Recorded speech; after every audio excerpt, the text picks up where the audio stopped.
Bonsoir mesdames, bonsoir messieurs, bienvenue dans ma bibliothèque. Cela fait longtemps que je voulais donner une voix, et quelle belle voix, à mes lettres, dans le lieu qui leur sert d'écrin. Je vous remercie de m'en donner l'occasion ce soir. Avant de passer à la lecture, je vais vous introduire à la genèse et au déroulement de mon projet de collectionner les lettres autographes sur le thème de l'intimité. La collection débute avec la naissance de ma fille en 1994. Comme d'autres mères à cette occasion, je me suis posé toutes sortes de questions. Quelle image du monde et de notre société aurait-elle en grandissant?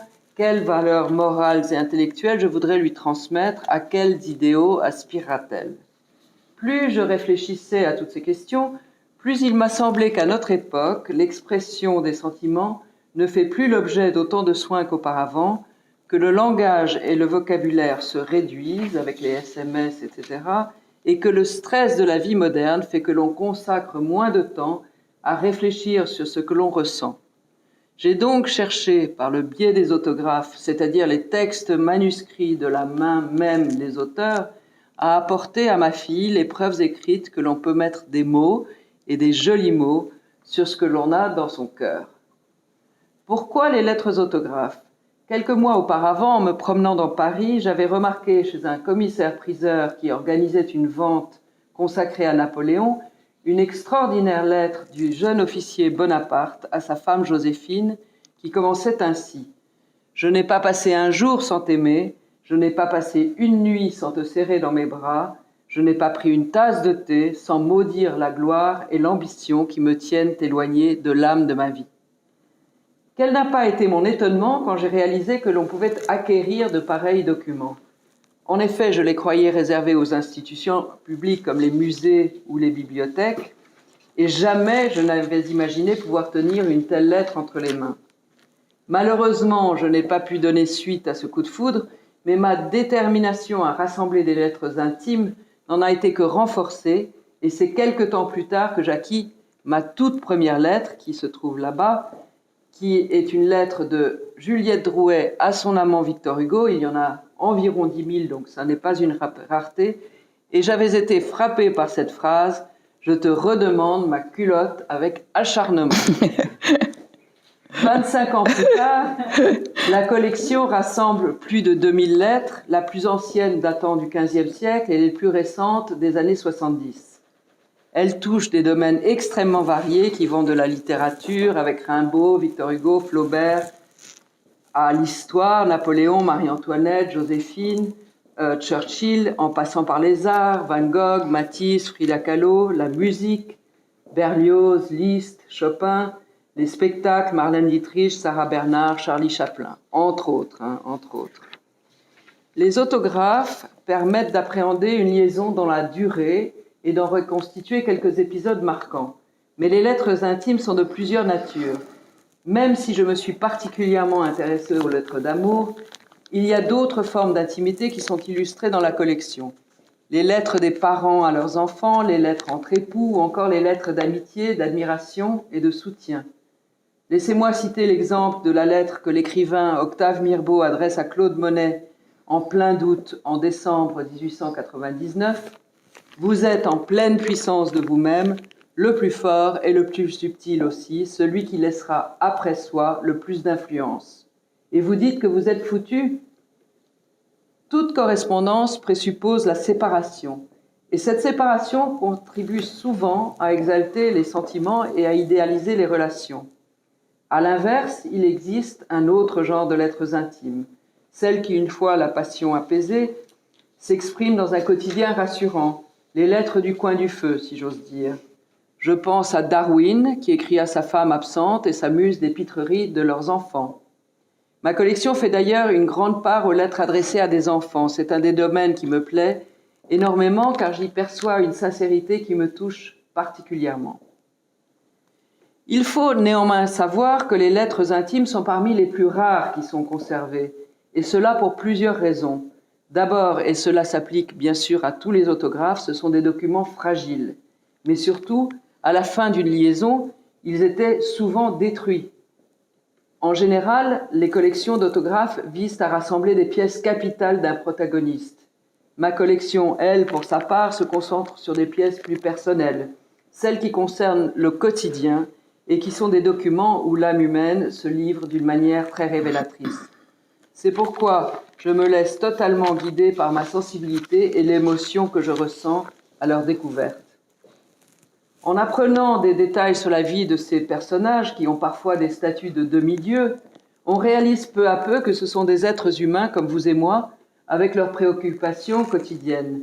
Bref, on les désacralise, on les rend plus abordables, moins abstraits. Je pense à Gustave Flaubert se lamentant auprès de sa maîtresse Louise Collet de la difficulté qu'il a à achever son chef-d'œuvre, Madame Bovary. Dieu, que ma Bovary m'embête. J'en arrive quelquefois à la conviction qu'il est impossible d'écrire. La lettre se trouve là-bas. Lorsque ces lettres rejoignent ma collection, j'entame des recherches. La première et longue tâche à accomplir consiste à effectuer la transcription complète du texte manuscrit.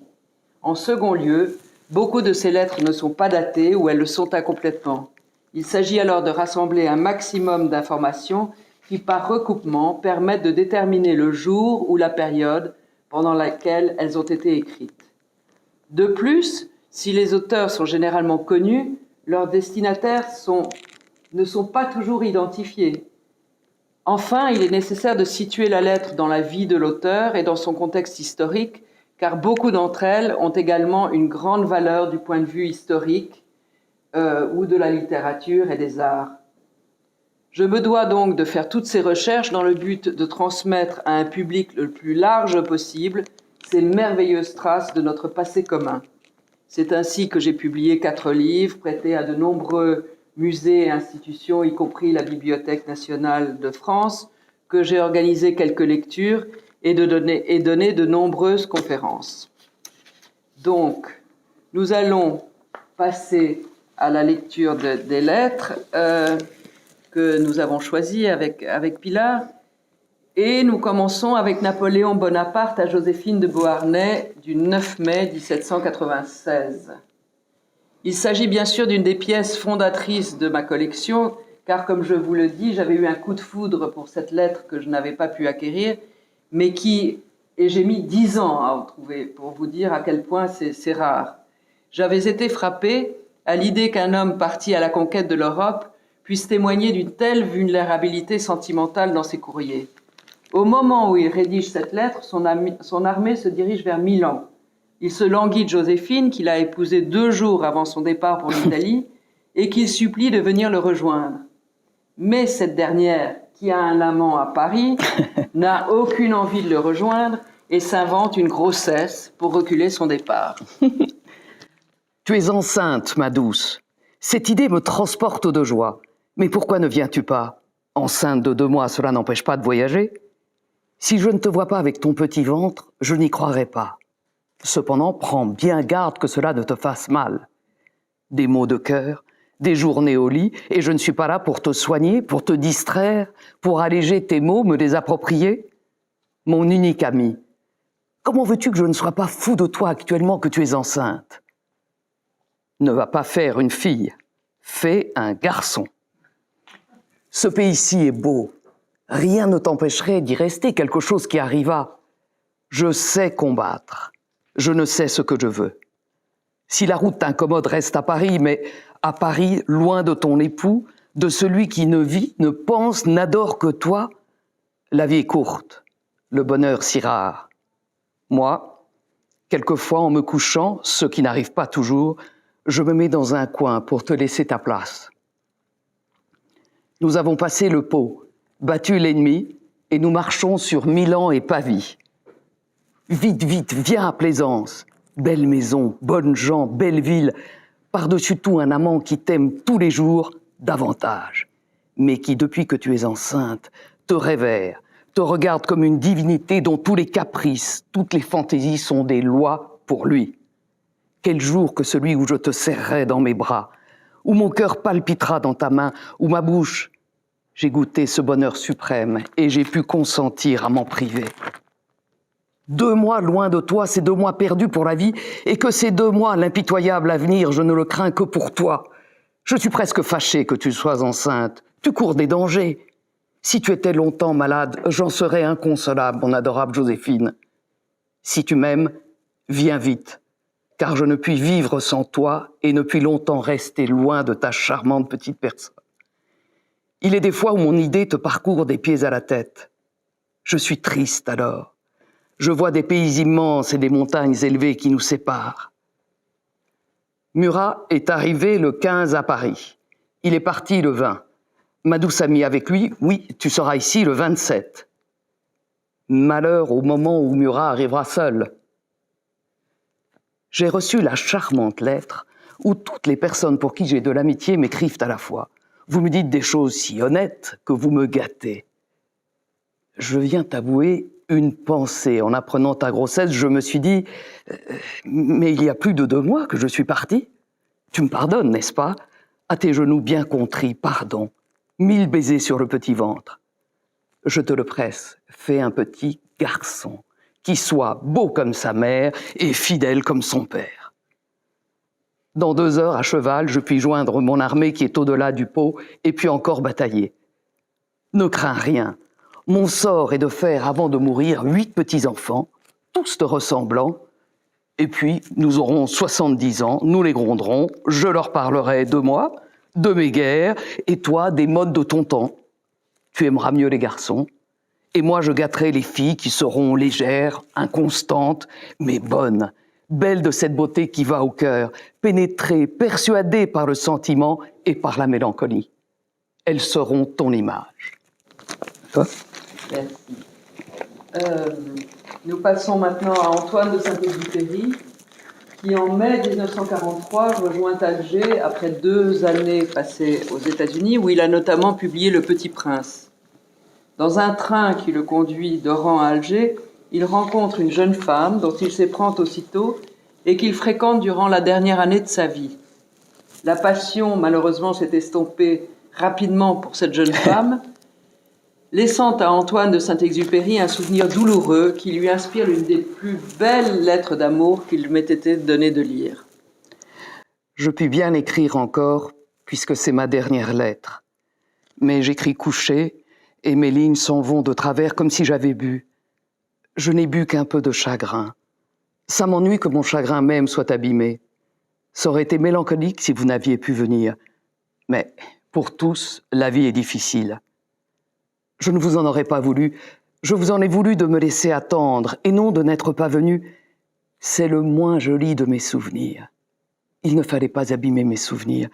Je voudrais effacer ça. Il me faut un autre dernier souvenir. Voilà. Je me souviens d'avoir été berger. Je veillais seul. On dormait à côté de moi, tout enroulé dans sa laine comme une brebis, et je posais la main sur la toison de laine. Je veillais seul mon petit troupeau endormi. Je posais la main sur le front têtu de la brebis. Ça la protégeait contre la vie. C'est difficile, la vie. Mais moi, je connais bien les périls de mer. J'ai tant bourlingué dans le monde. J'ai tant eu soif, froid et peur. J'ai tant eu mal. Et puis aussi, tant maraudé. J'ai tant sauté de murs, j'ai tant volé de fruits dans les vergers. Je me suis tant promené avec l'amour sous les étoiles. Et j'étais, ce soir-là, comme un vieux capitaine plein d'expérience à bord d'un tout petit navire. Il fallait le conduire vers le jour, il fallait lui faire jusqu'au jour 12 traversées de la nuit comme de la mer. Je disais au petit navire, vous êtes un bien joli petit navire, un brave petit navire aussi, et je suis bien heureux d'avoir pu être une fois votre capitaine jusqu'au jour. Et je disais à la brebis, quand ça me plaisait mieux d'être berger, vous êtes une bien jolie brebis, une brebis droite et courageuse, et il est doux de poser la main sur votre laine. On a l'impression de bénir. Et puis, quelquefois, je rêvais que ça n'était ni une brebis, ni un petit navire, c'était une femme. Alors, j'imaginais que j'en étais responsable comme d'une maîtresse jusqu'au jour. Alors je disais, dormez, bien-aimé. Oh, bien sûr, ça ne voulait sans doute pas dire grand-chose, sinon que j'ai tellement l'amour de l'amour. Je lui disais, dormez, et aussitôt je la réveillais. C'est comme ça l'amour. Je lui disais, dormez, et je la réveillais. Sans ça, comment aurais-je pu l'endormir? Et quand je l'avais réveillée, oh, je trichais. Je pensais que l'on va aussi loin dans l'amour que dans le sommeil. Je voulais la faire voyager dans l'amour. J'étais un peu le capitaine qu'emmène son navire là où il ne faut pas, dans les étoiles. J'étais un peu comme le berger qui mange sa brebis. J'étais un peu un cambrioleur de sommeil. Voilà l'histoire que j'ai rêvée pour m'inventer un souvenir, un dernier souvenir qui vaille la peine. Je sais bien que ce n'est pas vrai. Je sais bien que ce rêve n'a aucun sens. Je sais bien que je n'ai le droit d'être ni berger d'une brebis, ni capitaine d'un navire, ni berger d'un navire, ni capitaine d'une brebis. Mais si ça me plaît à moi, d'oublier son oubli et de m'inventer un souvenir. Nous allons passer maintenant aux lettres de peintre. Au cours de ces dernières années, j'ai ouvert un nouveau champ de recherche consacré à ces lettres. On y retrouve la genèse des œuvres de ces peintres, leurs difficultés matérielles et créatives, ainsi que leurs doutes. On va passer à une lettre de Claude Monet à sa femme du 3 février 1901. L'une des premières lettres de peintre que j'ai ajoutées à ma collection est celle de Claude Monet, qui écrit à sa femme depuis Londres. Il y évoque les jeux de lumière d'hiver sur la Tamise, qu'il tente de cristalliser et capturer à l'aide de son pinceau. Il donne également des indications sur son rythme de travail et revient à sa lettre plusieurs fois dans la journée pour partager sa joie ou ses doutes, ou les doutes qu'il ressent après avoir travaillé. À cette lecture, nous avons le sentiment d'accompagner le peintre dans l'accomplissement de son art. Ma bonne chérie, repos forcé pendant un moment. J'en profite de me mettre à déjeuner. Il fait un temps des plus variables, mais c'est splendide. À 9 heures, j'avais déjà travaillé à 4 toiles et cependant en me levant à 6 heures. J'ai bien cru que j'allais avoir une très mauvaise journée. Comme toujours, le dimanche, pas l'ombre de brume. Même c'était d'une netteté épouvantable. Puis le soleil s'est levé, aveuglant pour le regarder. La Tamise n'était que de l'or. Dieu que c'était beau, si bien que je me suis mise à l'œuvre avec frénésie, suivant le soleil et ses miroitements sur l'eau. Pendant cela, les cuisines s'allument. Grâce aux fumées, la brume est venue, puis des nuages, etc. Hier soir, comme je te l'ai dit, je suis allé voir Sargent, qui, comme moi, était resté enfermé tout le jour à travailler. Il m'a offert une promenade le long de la Tamise à Chelsea. Quel bel endroit, et les belles choses que nous avons vues. Il a reçu une lettre d'Héleux, lui annonçant sa venue très prochaine. Il était très malade, mais il est guéri à présent. Sargent m'a de suite demandé si Madame Hunter n'avait pas dit du mal de lui l'autre soir, qu'elle lui avait écrit qu'elle ne comprenait pas que nous sachant à dîner chez elle, il n'est pas jugé bon de venir, que c'était ridicule à lui d'être pris par 30 ans de dîners et de portraits des premiers venus. Sargent n'est pas très content, disant qu'il est bien libre de vivre à sa guise et de faire ce qu'il veut, que Madame Hunter est quoique charmante, très autoritaire, qu'elle ne peut vivre sans avoir quelqu'un à dîner et qu'il faudrait tout laisser pour se rendre à ses invitations. Enfin, des potins, quoi. Nouvelle invitation chez les Werther, encore pour ce soir, mais Sargent a cru devoir refuser pour lui et moi et il a bien fait. Ce sera sans doute pour dimanche prochain. Il paraît que les photos sont très réussies. Sans doute on me les donnera quand j'irai y dîner. Voilà, ma bonne chérie, je vais déjeuner. Le temps continue à changer à tout instant à cause des nuages et du grand vent. J'espère bien travailler et terminerai tantôt ma lettre. Hélas, pas de courrier aujourd'hui. 2h30. Je ne puis te dire cette journée fantastique. Que de choses merveilleuses, mais ne durant pas 5 minutes, c'est à devenir fou. Non, il n'y a pas de pays plus extraordinaire pour un peintre. Il est nuit en ce moment pour quelques instants seulement et j'ai dû allumer pour te griffonner mes sensations. Je te disais donc que c'était mon mauvais jour sans courrier et cependant j'aurais tant désiré savoir comment vous allez, toi et JP, s'il y avait du nouveau. Puis, comme j'ai une vague crainte que Michel, n'étant pas venu l'autre soir à la maison, n'eût été renvoyé à Rouen. Il me faut attendre jusqu'à demain pour savoir tout cela, tandis que toi, c'est au contraire ton bonjour. Tu as les enfants près de toi, tu as la joie et jacasserie du petit. Enfin, tu sais ce que je ne saurai que demain. Je veux cependant pas trop me plaindre. Certes, J'aimerais être subitement transporté près de vous tous, mais j'ai aussi de grandes jouissances. Je vois des choses uniques, merveilleuses, et je tripote de la peinture. Par moments, je me monte la tête pour retomber souvent dans ce terrible découragement que tu sais. Mais je reste vaillant avec l'espoir que tant d'efforts ne seront pas vains. Mais revoilà la lumière naturelle, je m'arrête. 5 heures. Ici, je m'arrête tout à fait. Je viens de faire une pochade d'un effet épatant. Et ma foi, je suis fourbu, vanné, et vais aller me dégourdir et prendre l'air jusqu'à l'heure du dîner au Café Royal, où sans doute je verrai le jeune Moore. Tu ne diras pas au moins que je ne t'écris que quelques lignes. Et cependant, il me faut en écrire encore à Madame Crougier. Je t'embrasse bien tendrement, ainsi que tous. Amitié à Batla. Que j'aimerais recevoir de bonnes nouvelles de Giverny. Ton vieux qui t'aime, Claude. On va passer maintenant à une lettre de Henri Matisse à sa femme du 16 octobre 1912. Récemment, j'ai eu la chance d'acquérir un lot d'une trentaine de lettres d'Henri Matisse à sa femme lors de son second séjour à Tanger en 1912. La sincérité de ses confidences et de ses réflexions sur sa peinture, mêlées aux échanges sur le quotidien des deux époux, rend ces lettres tout particulièrement précieuses à mes yeux.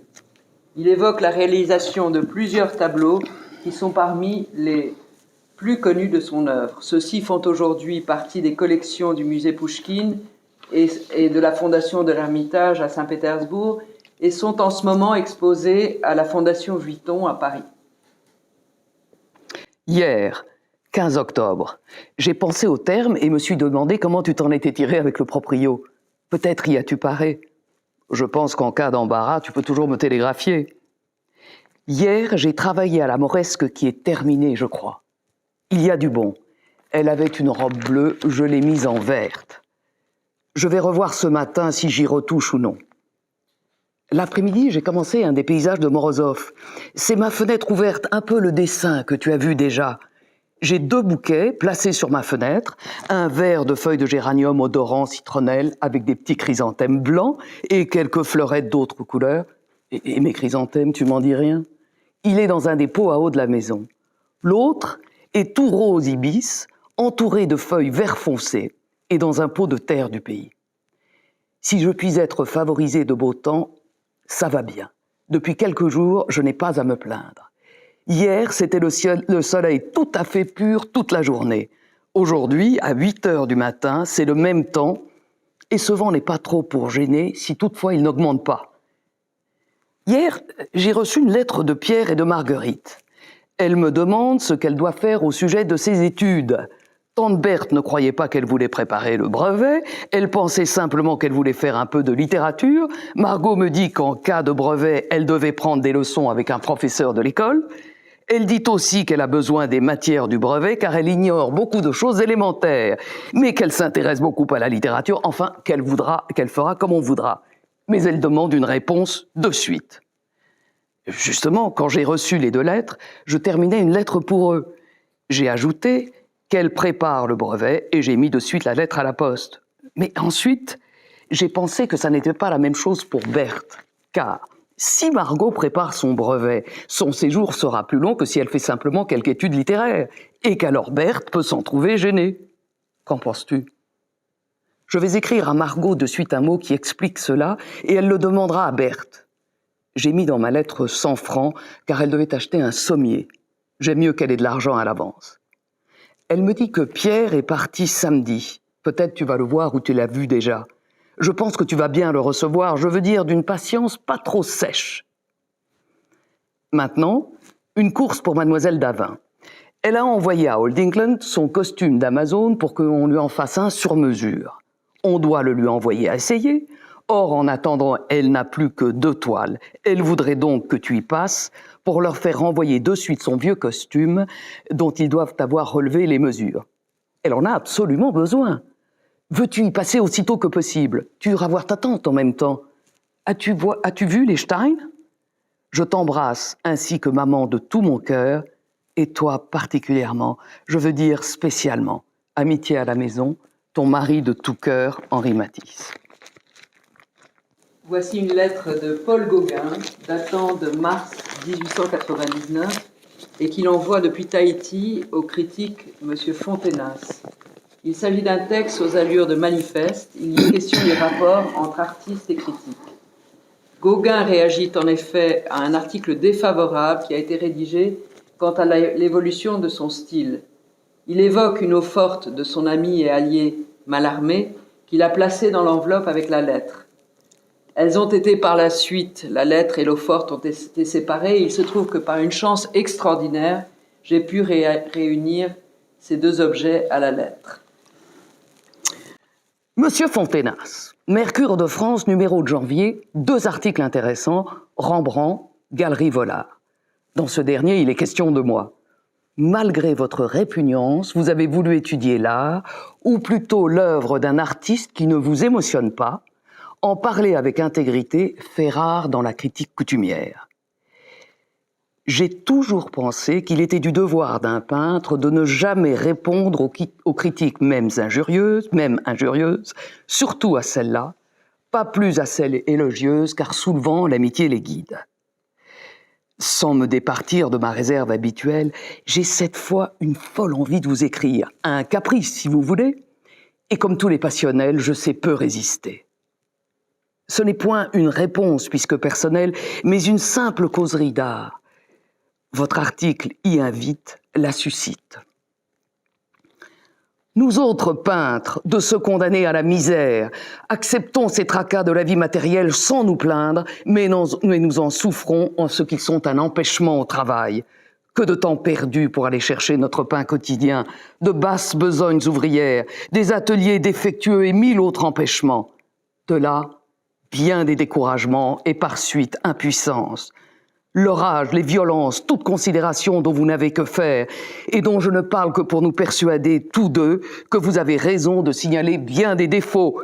Violence, monotonie de ton, couleurs arbitraires, etc. Oui, tout cela doit exister, existe.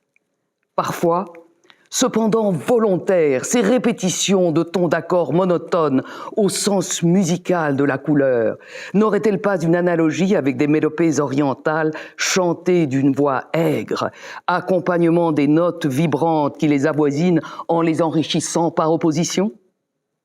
Beethoven en use fréquemment, j'ai cru le comprendre, dans la sonate pathétique par exemple.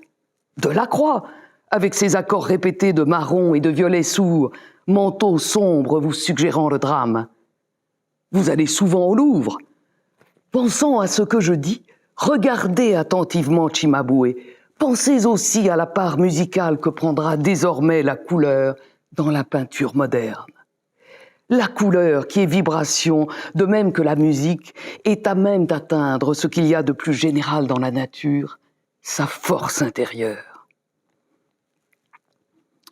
Ici, près de ma case, au plein silence, je rêve à des harmonies violentes dans les parfums naturels qui me grisent.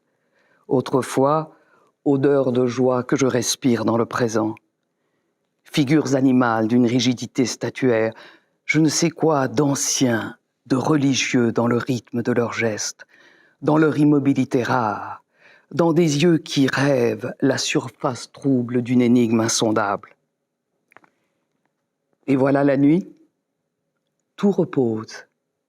Mes yeux se ferment pour voir sans comprendre le rêve dans l'espace infini qui fuit devant moi, et j'ai la sensation douce de la marche dolente de mes espérances. Louant certains tableaux que je considérais comme insignifiants, vous vous écriez « Ah, si Gauguin était toujours celui-là !» Mais je ne suis pas toujours celui-là. Dans le large tableau que Gauguin expose, rien ne nous révélerait le sens de l'allégorie si mon rêve ne se laisse pas saisir, ne comporte aucune allégorie. Citons Mallarmé. C'est un poème musical, il se passe de libretto, par conséquent, il est immatériel et supérieur. L'essentiel dans une œuvre consiste précisément dans ce qui n'est pas exprimé. Il en résulte implicitement des lignes sans couleur ni parole, il n'en est pas matériellement constitué. Entendu aussi de Mallarmé devant mes tableaux de Tahiti, il est extraordinaire qu'on puisse mettre tant de mystère dans tant d'éclat. Reparlant du panneau, L'idole est là, non comme une explication littéraire, mais comme une statue.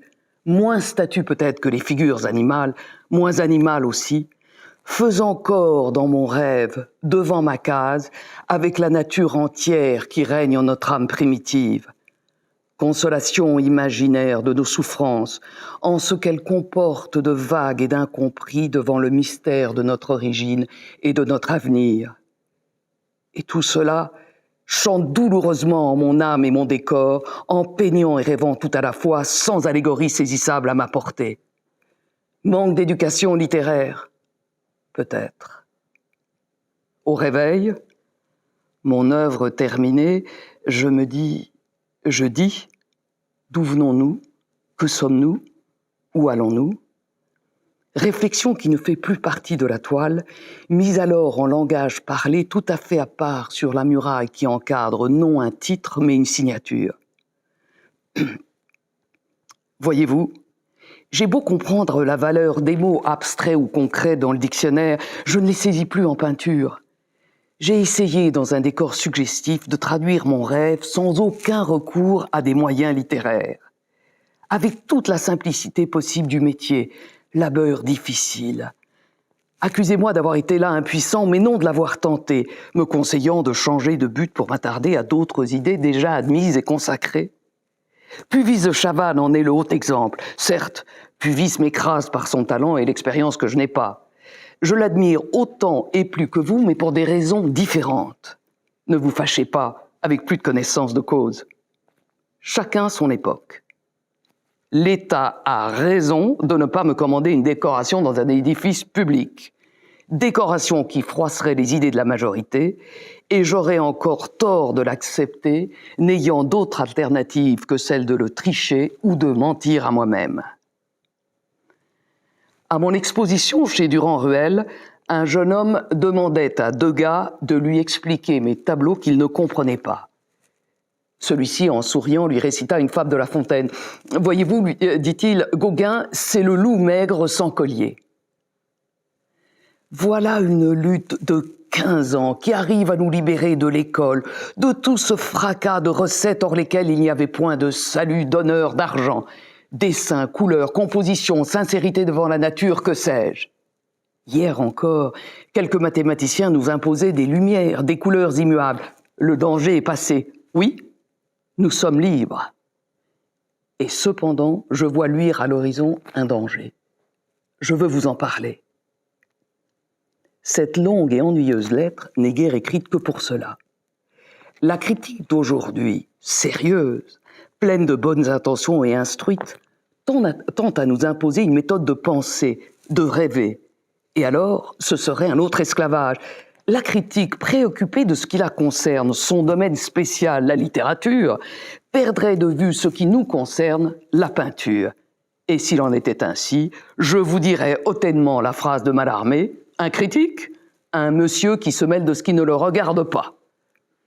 En son souvenir, voulez-vous me permettre de vous offrir ces quelques traits, une minute esquissés, vague souvenir d'un beau visage aimé au clair regard dans les ténèbres, non un cadeau, mais un rappel à l'indulgence dont j'ai besoin pour ma folie et ma sauvagerie. Très cordialement, Paul Gauguin. On va être honnête. Oui. On va passer à un court billet de Marie-Antoinette au comte d'Artois, qui date de mars 1793. Au moment où elle rédige ce billet, elle est toujours maintenue captive à la prison du Temple. C'est l'avant-dernier mot qu'elle a pu écrire. Louis XVI a été décapité, comme on sait, le 21 janvier 1793. Et cette bande de papier qui se trouve là a été découpée en cachette et enroulée autour d'un bouchon de carafe afin de sortir du temple. Et elle parvient secrètement donc à son destinataire, le comte d'Artois, son beau-frère. Ayant trouvé enfin un moyen de confier à notre frère un des seuls gages qui nous restent de l'être que nous chérissions et pleurons tous, j'ai cru que vous seriez bien aise d'avoir quelque chose qui vient de lui. Gardez-le, en signe de l'amitié la plus tendre avec laquelle je vous embrasse de tout mon cœur. Et Madame Élisabeth, sa belle-sœur, ajoute un petit mot.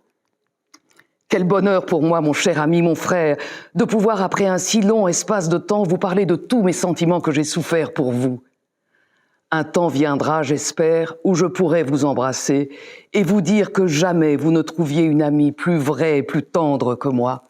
Vous n'en doutez pas, j'espère. Voilà, j'aurais aimé vous parler de chacune de mes lettres, car je les aime toutes, de la plus modeste à la plus prestigieuse, et j'essaye, par les recherches que je fais, de les éclairer, de leur trouver une place dans ma collection, qui, elle, à son tour, leur donne le sens qu'elles n'avaient peut-être pas isolément. Je tiens à remercier chaleureusement Philippe Clerc, qui a pris l'initiative de cette rencontre avec la Société des Amis du Musée d'Art et d'Histoire. Merci également à mon assistante, Mélodie Sylvestre, qui m'a aidée Bravo. à l'organisation de cet événement. Et tous mes très chaleureux remerciements à Pilar, qui s'est tant investie pour nous offrir une lecture magnifique. Merci. Merci. Merci. Et donc, nous pouvons passer aux questions. Et j'ai puis sorti voir. donc les Ouais. lettres que nous avons mentionnées. Il y a ici la lettre de Napoléon à